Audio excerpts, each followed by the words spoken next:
খুন হয়েছে এবং পরিবার অতিরঞ্জিত না করে তারক দাস সহ প্রকৃত খুনি 4 জনের নামে এফআইআর করেছে।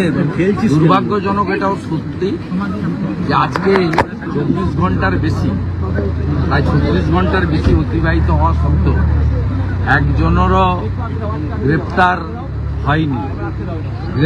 হয়নি।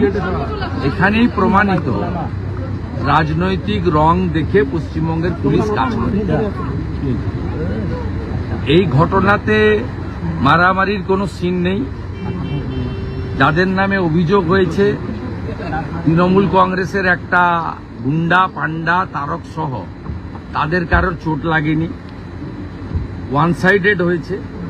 এবং সঞ্জয় অত্যন্ত পরিচিত ভারতীয় জনতা পার্টির কর্মী, আমাদের সম্প্রতি যে মেম্বারশিপ হয়েছে মেম্বারশিপও নিয়েছেন। ওর দিদি সাথী চক্রবর্তী আমাদের মহিলা মোর্চার ওই এলাকার ওই বিধানসভার একজন দাপুটে নেত্রী বা প্রথম সারির নেত্রী। স্বাভাবিকভাবে রাজনৈতিক কারণটাই মেন, কারণ নবদ্বীপ আসন টলমটো করছে তৃণমূলের হাতছাড়া হওয়ার পথে।